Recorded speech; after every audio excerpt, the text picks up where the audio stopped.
Peter Kirby is one of a very rare breed of investigative reporters. There's almost no such thing. His Chemtrails Exposed book is a tremendous work. It's like it's an inch and a half thick. About half an inch of that is references, and we'll talk about what's going on. But he actually documents who's behind it, and we got to follow the money. I mean, I like one of my ideas is like with the commercial airlines. Someone needs to do some forensic accounting to find out who's paying for this stuff, because all this, the baggage allowances have been restricted. So there's money, but and I also want to thank Peter for helping make this happen. He's a stellar guy. So over to you. Yay. All right. Thank you so much. Thanks for that introduction, Patrick. And thanks to everybody for coming today. I really appreciate this. And believe me, it's going to get a lot more traffic on the internet. The last one that Bruce here in the second, third, or front from the row, he videotaped my first presentation, and that got, upwards of 10,000 views on the internet. So yeah, don't think that just because there's maybe 20 people here that nobody's paying attention here. The audience is listening. Okay. So yeah, I'm Peter Kirby. I wrote the book Chemtrails Exposed, a New Manhattan Project. And we can see here from the title slide, the reason I chose this image is because doesn't that cloud look like a mushroom cloud from an explosion of a nuclear bomb? Well, it's actually not. It's what happens when you dump silver iodide into a cumulus cloud. It creates that same pattern, the anvil shape they call it. And it is quite apropos because the people who brought you the original Manhattan Project after the war refocused their energies onto weather modification. And so what we're looking at here, excuse me, I should use this mic here because this I gotta bend over from this thing. Testing, testing, testing, testing. Can you hear me? Is that coming through? I think, well, let me just try the other one here. Testing, testing. Hello, hello. The first one is better, okay. All right, I'll just yell, how about that? Okay, so we are looking at the greatest scientific effort in human history. And the outward manifestation of this thing are the lines in the sky. There's also huge portions of it dedicated to the electromagnetic energy, which Alana Freeland has covered so well. But the lines in the sky are the doorway into what I call the New Manhattan Project. So let's just get started. It's not gonna be a super long presentation here. I have no notes. I could go on and on about every slide in here, but I'll just try to keep it simple here. So let's start with where I think it really all started, with Nikola Tesla, where, as so many things started. And he was, of course, very into the use of electromagnetic energy. He popularized it way back in the 1800s. He was blowing people's minds with the use of electromagnetic energy, things that people had never seen before. They thought he was practicing witchcraft or something, remotely controlling boats at the World's Fair and so many other things. But he wrote quite a bit about weather control, and specifically the use of electromagnetic energy to control the weather. And today's New Manhattan Project is, the defining aspect of it is this use of electromagnetic energy. So I don't think that he said that we should have planes flying over, spraying us with all kinds of stuff to increase the effectiveness of these things. He wasn't that kind of a guy. In my opinion, he was a good man, in fact, a great man. And so, I think his original concept has largely been bastardized by the military, industrial, academic intelligence complex. Here we have Alfred Lee Loomis. I have his birth and death, but it's occluded, I like that word, by this little thing with the arrows and the garbage can. Anyway, he was born in 1887 and he died in 1975. Alfred Lee Loomis was a Wall Street banker turned scientist. And he is a very intriguing character because he was doing a lot of the same things that Nikola Tesla was doing with electromagnetic energy. And, but he was highly connected to the Manhattan Project, the RAD lab at the Massachusetts Institute of Technology, which was a wartime effort that developed radar that helped America win the war. And I think that possibly the New Manhattan Project may be a Loomis family secret. He was deeply embedded in the military, industrial, academic intelligence complex, and his son, I forget his son's name now, but his son became a member of the board of directors of the MITRE Corporation in 1978. And my research indicates that the MITRE Corporation is the day-to-day manager of today's New Manhattan Project. So yeah, there's been a great book written about this man. It's called Tuxedo Park, written by the daughter of James Conant, who was a Manhattan Project scientist. And he conducted all kinds of scientific experiments. He had people coming in from all around the world. I believe Einstein even went there at one point, but he had top scientists from all around the world coming to his little enclave outside of New York called Tuxedo Park, where he owned multiple houses. One of these houses he turned into something called Loomis Laboratories, and that's where they conducted all the experiments. He didn't live at that house; he lived at a different one in the complex. But I think this guy was instrumental to developing today's New Manhattan Project. Here we have Vannevar Bush. Anybody who looks into these grand conspiracies knows that Vannevar Bush was basically the man. I mean, I'm not saying he was a good guy. In fact, I think he was an incredibly evil person. I've listened to some interviews, or at least one interview of him. These things are available on the internet. And in my opinion, if the devil had a voice, this is what he would sound like. He would sound like Vannevar Bush talking. I mean, I suggest that people listen to some of his interviews.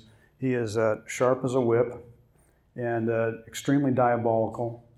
And he basically brought us the first military black budgets, and he brought us the original Manhattan Project. He was the head of it all. He established the group, the Office of Scientific Research and Development, for specifically that purpose, to produce the first nuclear bombs.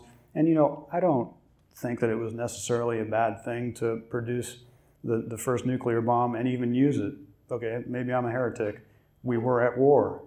Okay, that's a debatable point, and but anyway, it wasn't such a bad idea to try to do it the same way that the Germans and the Japanese were doing it, a sort of totalitarian way of managing science. But hey, I mean, we needed to do something to win the war. Anyway, where I think he messed up, and when I think he did things that were not good, was after the war.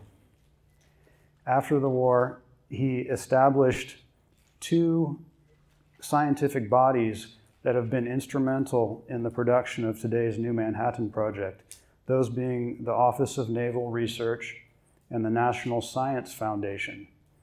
If you research this topic, you will find those organizations coming up again and again.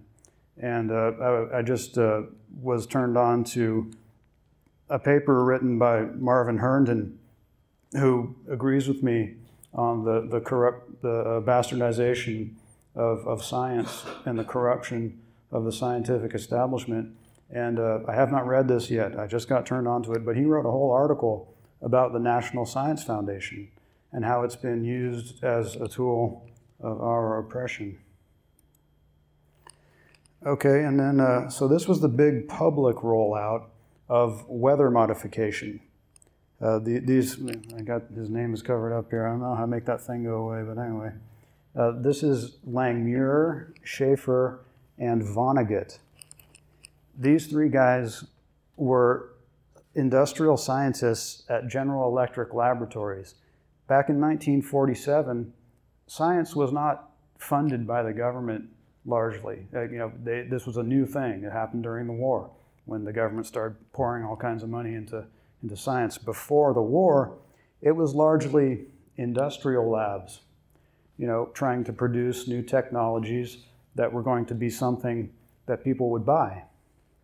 And the General Electric Laboratories and these General Electric Laboratories was used as a vehicle for the rollout of weather modification technology and the beginning of the new Manhattan Project. Langmuir was the first scientist from an industrial lab to win the Nobel Prize. He invented plasma physics, which plays such a crucial role in today's new Manhattan Project. And then we have Schaefer, Schaefer was mostly a lab assistant. Schaefer's the guy bending over the cloud, what they call a cloud box. He's looking at a cold box, where they could measure the effectiveness of different substances as far as the nucleation properties of the substance, as whether or not they could use it in the context of weather control to make rain. Langmuir is the guy standing, the older man with the white hair. That's Langmuir. But then the most important one out of these three was Vonnegut. His name is occluded by the thing.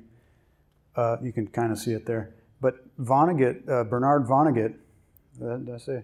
Is that name? Yeah, Bernard Vonnegut, the brother of Kurt Vonnegut, oddly enough, went on to perform these space charge experiments, which were, you'd have a wire, an unsheathed wire, strung across the top of telephone pole-like poles for miles and miles, and you'd run a big charge through this wire of DC current. And when you do that, when you put too much charge in the wire, it starts spewing electricity. It's called coronal discharge. It starts spewing electricity out into the atmosphere. And they would conduct these experiments where they would charge the wire as clouds would be passing by. And they would also charge the wire when they would generate particles, clouds of particles. So you could see how these type of experiments are in the vein of the New Manhattan Project, today's New Manhattan Project, where they are saturating the atmosphere with particles and then applying electromagnetic energy. Back then, it was just electrical energy, but it went on to become, evolve into the use of electromagnetic energy. And that big rollout was in 1946. Okay, and then we have Johnny von Neumann, the great revered scientist. I don't think that there is a more revered American scientist than John von Neumann. He was a mathematician. He worked on the original Manhattan Project. He he basically invented the field of computer modeling, and they used these computer models firstly to simulate the explosion of atomic bombs. to try to figure out, exactly how to build the bomb to make it explode better. But the computer modeling and the computers and the models and all this was later applied by von Neumann, not long after the Manhattan Project. It was later applied, this computer modeling, to the atmosphere. So John von Neumann, one of the most famous original Manhattan Project scientists, went on to do this work, this serious work, in the vein of weather modification and the atmospheric sciences. And it's very interesting to note that I have found the earliest examples of the theory of, not only of the theory of man-made global warming, the modern theory of man-made global warming, but also the SRM geoengineering thesis coming from John von Neumann in the early 1950s. He was not only saying that man's carbon emissions are causing the Earth to warm, he was also suggesting what we should do about it, just as the geoengineers of today are doing. They say man's carbon emissions are warming the Earth, and we need to spray things out of planes to save you from it. This was something that John von Neumann came up with in the early 1950s, and these are the earliest examples of both the modern theory of man-made global warming and the SRM geoengineering thesis I have yet to find. So, I intend to dig even deeper into Mr. von Neumann for the second edition, which should be out.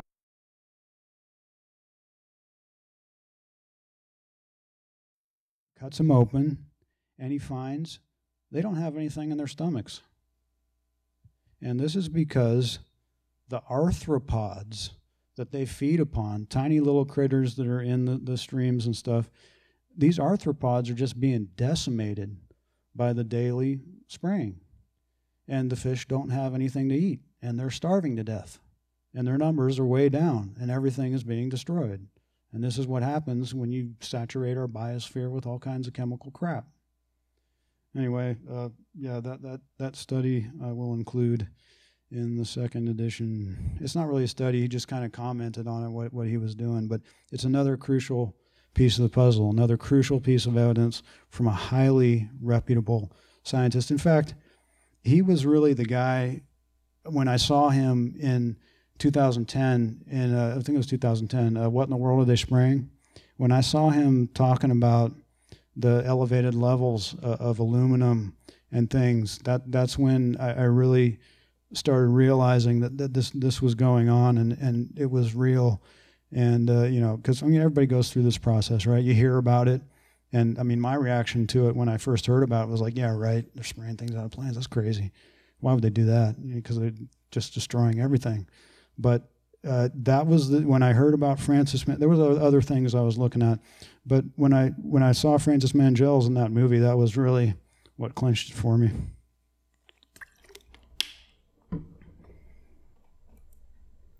Here we have.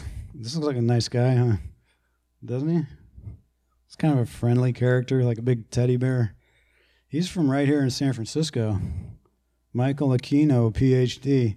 He's openly a Satanist, and he tells us about how our cell phones and our computers are being jacked into to send us electromagnetic signals that control our moods, thoughts, and bodily functions. And he thinks it's a great thing. He put it in his book. I don't know. Maybe I'm missing something. We got Satanists in charge. I can tell you that much. Yeah, he's with the Army.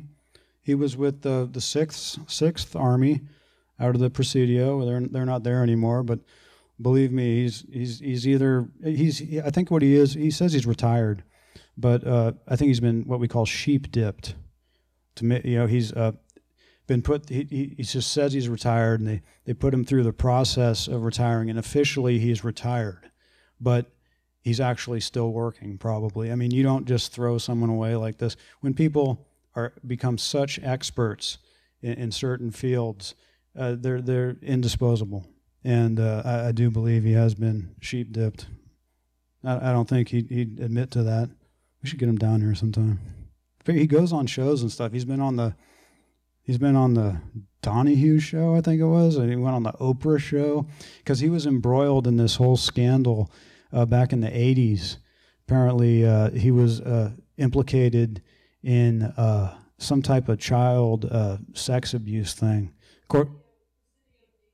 There you go. There you go. Yeah, Michael Aquino. I don't want to cross him.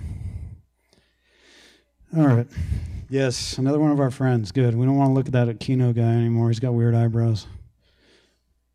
Here's Clifford Carnicom. He's got kind of a normal beard.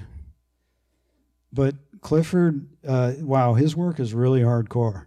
I mean, you know, Alana, God bless her, she's all over it. I've kind of just dabbled in his work largely because it's so complex and it's so hardcore and it's so scientific. I mean, this guy is on top of it, and he's been on top of it for a long time. He was one of the earliest people to recognize what was going on here. He saw those lines in the sky back in the mid-'90s and knew immediately that there was something wrong, and he started doing something about it. And yeah, he's been at the forefront of analyzing and exposing the Morgellons phenomenon, and he continues his work today. And I do believe he will be the guy to break open a lot of biological aspects of what's going on today, and specifically the Morgellons thing. I mean, he's already done it, but you know, I think he's going to continue to be a great player on our team. And here we have the enemy, two enemies again. Gosh, I hope John Holdren is not in the White House anymore. I haven't heard too much about him. I assume that he's been fired. Just as I'm sitting in the back, I remembered that I have this slide, and it just occurred to me that I don't know if he's in the government anymore or not. Do we have a science czar? Does anyone know? I hope he's gone. Well, we don't have any czars. I don't want any czars anymore. Anyway, John Holdren and our great enemy, I won't even call him a friend, I'll be real, Bill Gates. These two guys are probably the two most prominent proponents of SRM geoengineering, in other words, chemtrails. They're the two most prominent proponents of spraying us in our whole biosphere with all kinds of crap. And another thing that they agree upon is death. They're also probably the two most prominent advocates for population reduction. So, you know, obviously the population reduction agenda is playing a role here. In my opinion, the first part of it is weather control. And, you know, a lot of the military aspects that Alana was going over. And I think it's just, you know, guys like this that kind of get off on the idea that in the context of all this, that we're all being killed. And what I have in the middle there is the Georgia Guidestones, which was mentioned by Brad.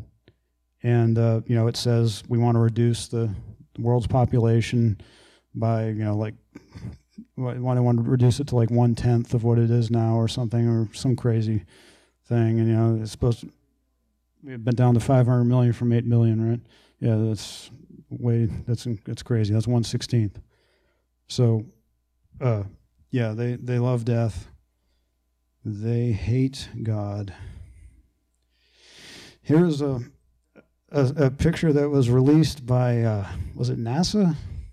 I forget who released it. One of these government agencies, the EPA or something, in response to people realizing what was going on and petitioning their government. What does our government do? They say, "Oh, don't worry about it. That's nothing. These are contrails. Look, here's a picture of contrails." Of course, that's not a picture of contrails. Contrails don't you know? Even if it was contrails, why are they going in all these strange directions? These aren't common flight paths. You know, common flight paths, if you've seen those maps before where they show all the common flight paths, and they're kind of like bunched together in certain routes. This is just totally crazy. They're going all over the place. So, I mean, how is that contrails? Anyway, just more disinformation from our loving government. Oh, here's another example. The chemtrails have been showing up in all types of media. I have a few examples that I share in the book. If you remember this Denzel Washington movie Flight, that's normal, right? And then the Topps trading card company, has come out with this curious, what do they call it? Curious cases. The curious case of Edward Teller. I mean, the curious case of chemtrails. And let me see if I have the back of it too. There's some text on the back. No, I don't have it. But and then we have. Oh, I should mention the Topps is also coming out, and I just noticed this because I go to Amazon and I search chemtrails quite a bit, and one of the things that's been popping up has been garbage pail kids. Now they have a new garbage pail kids. It's like one of them is like Chemtrail Charlie or something like that. Yeah, go to Amazon and search chemtrails, and I think it's a new thing because it just popped up. But I'm going to order that and I'm going to include it in the book. And here we have chemtrails. See, I find this incredibly incriminating because this is not a photograph. This is something that somebody drew. This is something that somebody made. They made sure that the lines were in the sky. That means that they're aware of the lines of the sky, and then they put it into whatever they're doing. So yeah, and it's, you know, the CIA loves it because it's all just normalizing all this stuff. Here's from the office, the aforementioned Office of Naval Research. Here's their website. This is the Office of Naval Research, right? If I'm not mistaken, something like that. Yeah. Office of Naval Research. As you can see in the background, there are some chemtrails.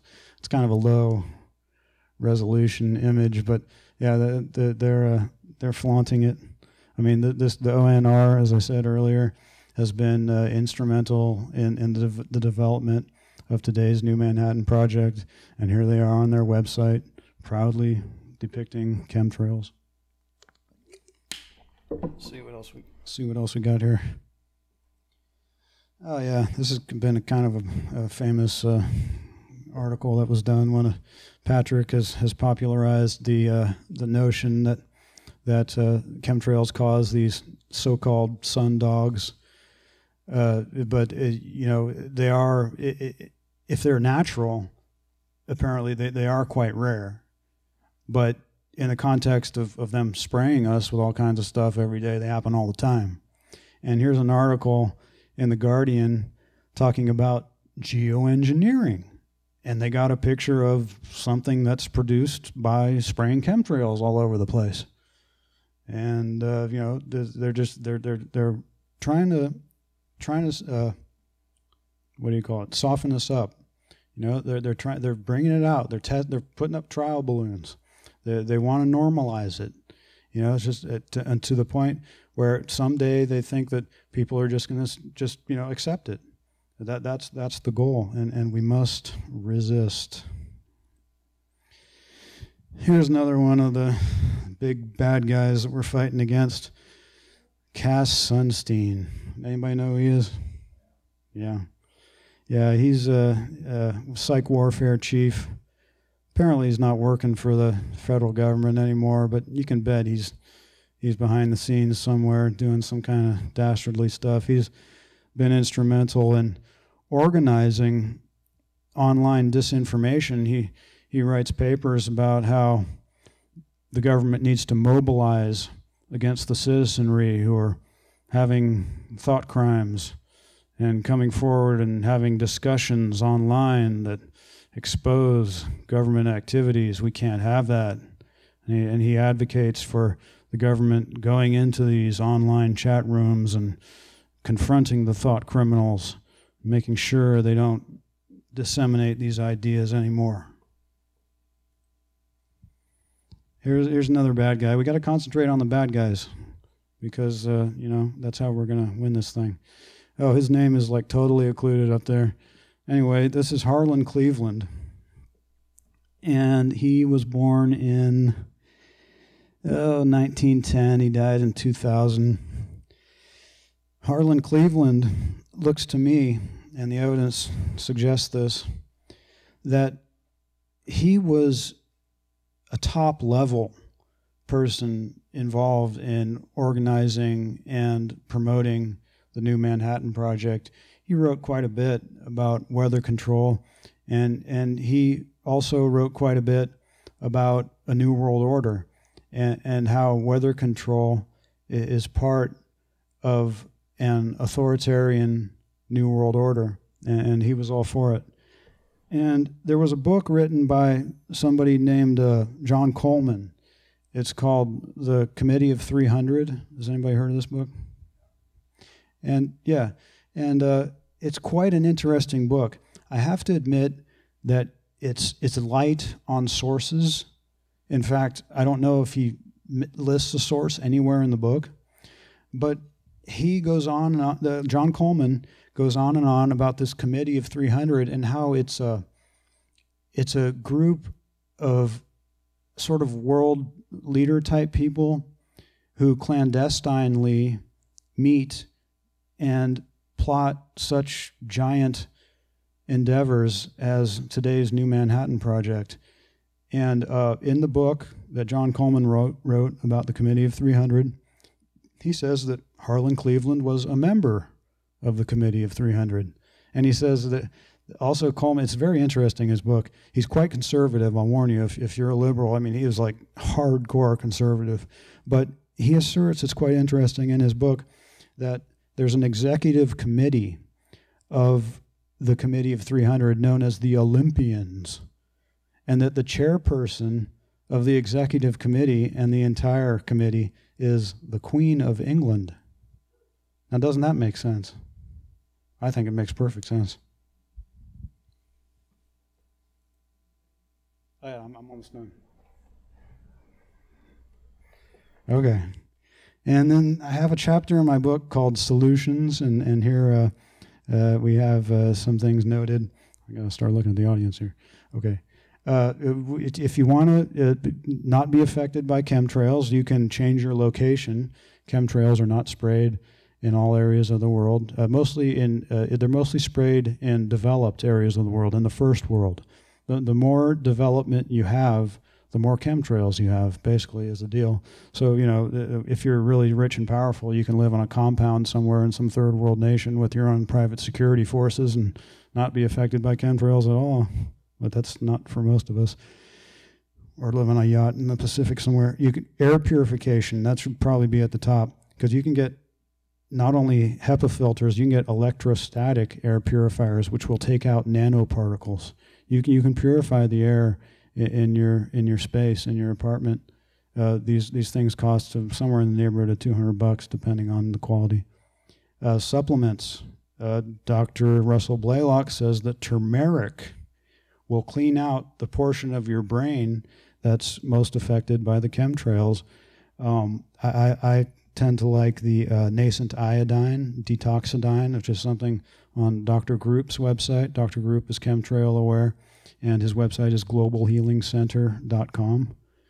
He has lots of other things on there, including cleansing and detoxification. That Dr. Group's website, globalhealingcenter.com, is my #1 choice for cleansing and detoxification. I have performed 3 liver and gallbladder cleanses, and I have passed over 2,000 liver and gallbladder stones. One of them was the diameter of a quarter. So, I mean, you can empty your gallbladder and clean out your liver, and it cleans your kidneys at the same time. These are your body's filters. These are the things that filter your blood. So, we need to be able to filter out the toxins that we're being exposed to on a daily basis. Microbes may happen naturally. Microbes are little tiny organisms that will consume different things. The microbes can even neutralize radioactive material. But in the context of the New Manhattan Project, microbes may naturally remediate our environment. There's a whole school of environmental remediation, and hopefully we can stop the chemtrails and then start getting into the environmental remediation. But microbes may also happen naturally, but they can also be produced, and you can apply them over large areas. Maybe we should spray microbes out of planes. That might be a good idea. Okay, you can do investigations like I have done, like Patrick's done, like probably all of you have done. Educate yourself. we can file lawsuits. I think the resulting from the today's New Manhattan Project will. I want to see the biggest lawsuit in history, and I think it's deserving of that as a violation of the Nuremberg Code. Legislation, you can go after legislation. Personally, I'm going about, and I will be attempting this again in my city of San Rafael. I will be going about trying to make San Rafael a chemtrail-free zone. I'm going to word it a little differently. I'm not going to use the word chemtrail, but all that, the details of all that are in the book. You can petition your government. And then free energy. Free energy exists. Okay, the free energy technology has been around for a long time, and it's been suppressed. The oil and the gas industry, they don't want you to know that you can just draw electromagnetic energy out of the environment ambiently. We're surrounded by it. You can access it. And not only that, cars can run on water. Okay, I've seen video of this, and there's all kinds of ways. There's all kinds of alternative free energies that have been totally suppressed by our establishment. And wouldn't that take away the impetus for SRM geoengineering, right? If we're not emitting carbon from internal combustion engines anymore, then they don't have any argument, right? Okay, I'm all done. Thank you. Thank you. This is the book, Chemtrails Exposed, a New Manhattan Project. It's all in here. All the little details and factoids fell out of my brain, and I couldn't remember while I'm up here on stage. But if you want the book, you can go to my website, which is occluded by the thing there, peteracirby.com, peteracirby.com, and you can link to the CreateSpace page and buy it from CreateSpace if you buy it, because I get a bigger royalty, and they probably love me for it. All right, anyway, thanks for listening. I really appreciate everybody coming out here. This is awesome. All right, Patrick. And thank you again.